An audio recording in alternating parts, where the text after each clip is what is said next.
r/AskReddit. Divorced men of Reddit. What moment with your former wife made me think yup, I'm asking this girl to divorce me?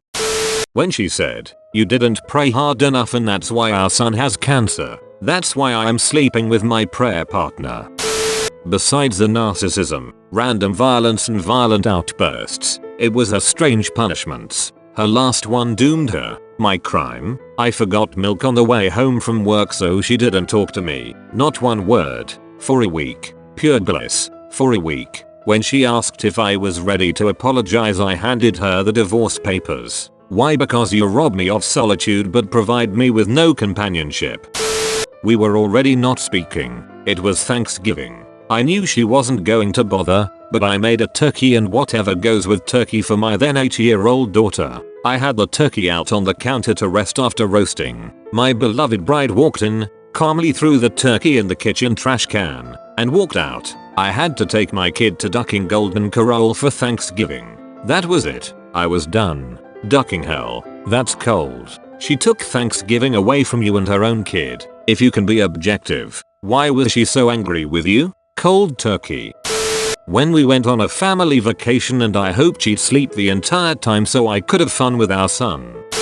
When she presented a picture of our 4-year-old daughter and me laying next to each other on the couch watching Blue's Clues to our marriage counselor as evidence of my inappropriate conduct around our kids. Thank God he saw right through that bullet immediately and told her to knock it off. I may have been standing behind your wife at the grocery checkout. Lady says to her friend, if John had wanted custody, I would have said he molested the kids. My jaw dropped at that.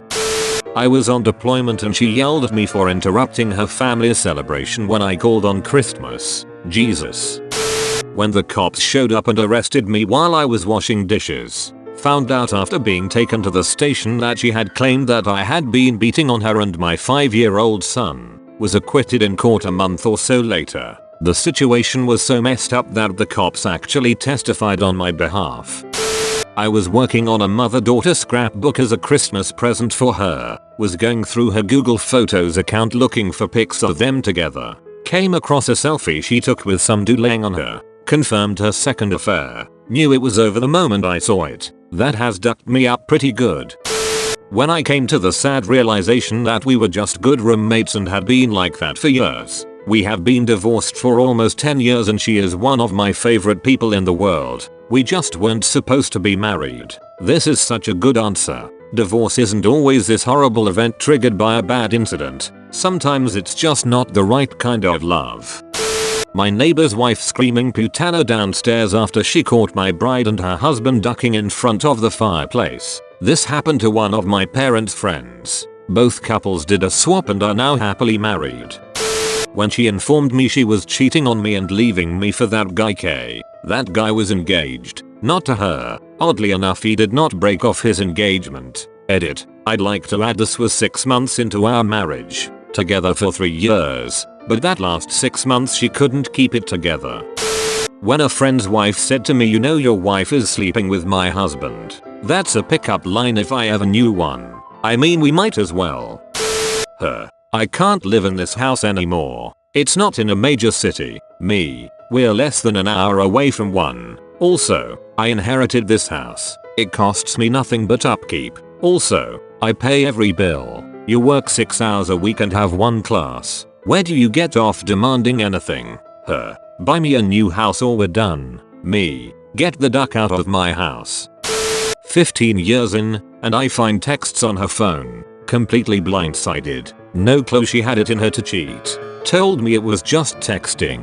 Begged for forgiveness. I caved. A month later. Checked the phone bill to find that it never stopped. Confronted her again. Cue more begging and more denial on my part that she would let the life we had built go down in flames. This went on for a few months. So many promises. One night, I caught her on the phone when she thought I had left. Suddenly it's not just texts. Sometimes it was phone calls too. Just a friend she could talk to that she let things go too far with. Promised to break all contact. Swore it was never physical. Then I found emails. She detailed things that made me sick to read, but also included descriptions of his house. She broke finally, but swore it was all just in the line of duty. That's how she met. You see? visiting nurse service, and this guy was a client. Promised she was done. Loved me, you see? No chance she was going to let 15 years go like that. I wasn't buying it anymore though. She announced she was going out one night with a work friend.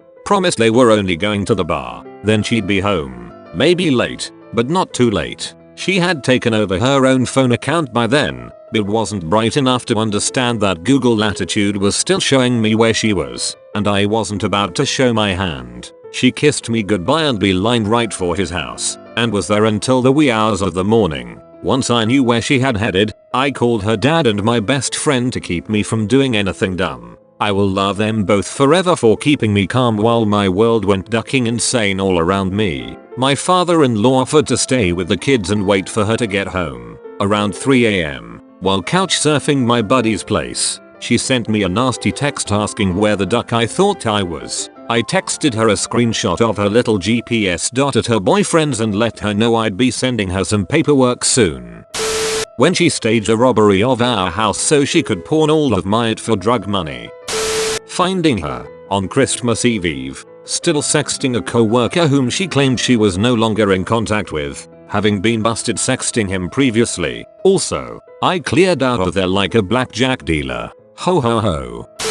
Preface: we were doing a trial separation. She moved into the spare bedroom of our apartment. Divorce had been thrown around but we still spent time together and slept together. I wasn't seriously considering divorce, but rather counseling, etc. Up until the day I came home from work at the same time I came home every day and she was in her room being ducked by some random guy she met on Tinder. She had not told him she was married. I kicked him out of the apartment and made it clear to her I would be moving out as soon as possible. Holy tuna in a box. I'm so sorry.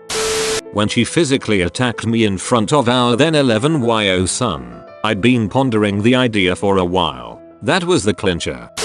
I used to love to do chores for her because she loved being taken care of. When she stopped noticing, it started hurting. Then one day I made a bench for our entryway out of barnwood. Took about 40 hours of work. She walked in the house after work that day and sat her purse on it and proceeded to start the fight where she told me that she was mad she got married to me. She stormed out of the house grabbing her purse. Never noticed the bench was there. I knew then but I think she already knew. I found out she cheated on me, and upon me confronting her to discuss it, she manipulated me into thinking she was suicidal. Then she admitted the manipulation. Done. She may have once been a nice person. That's all gone now. My wife was around less and less, had to be free to live her life, go out with her friends. More often than not she would call me to pick our daughter up from daycare. After promising to pick her up and have some girl time, just tell her I'm working late or not feeling well. She always had something better to do and the kids were old enough to know better. I went to pick our daughter up one day. When they called her name she came running over until she saw it wasn't mom. Again, slumped her shoulders and slowly walked over to ask what's her excuse this time. That was the breaking point. Told her to get out, even helped pay her security deposit to get her out. Our daughter at 3 years old told us to stop yelling. When I found a letter between her and my friend about their affair and how she couldn't wait to be away from me so they could be together. Yup, I knew then that it was time to get that divorce. We met and spent the first 7 years of our married life on the West Coast, then moved east. 5 years later, I took a job back on the West Coast, but it was the middle of the school year, so I went out ahead and lived on my own until everyone could join me. Things hadn't been very good between us for a while, but I hadn't articulated it to her, or even myself, beyond vague feelings of dissatisfaction. One weekend, out there on my own, I decided to take a day and drive to one of my favorite towns, a town in which I had lived long before I knew her, a town we had visited often while married. It was late afternoon, was about to head back to my hotel when I realized that I could visit a particular beach that had special meaning to me from my earlier life there. I stopped at a convenience store, grabbed a grolsch like I used to drink on that beach, and drove out there. Hiked out to a specific spot I remembered, sat down, popped the beer, and looked out over the ocean. And it hit me that I hadn't done that in over 20 years. Whenever we'd visit the area, I'd suggest stopping at the beach, but she wasn't interested and would always veto the idea. I'm sure reading this it seems like the tiniest thing, But it was the catalyst for me realizing just how completely dissatisfied I was with our relationship. I think from the time I sat down, I knew it was over within maybe 10 minutes. Just sitting there, sipping my beer, looking at the ocean. Ducking like and subscribe.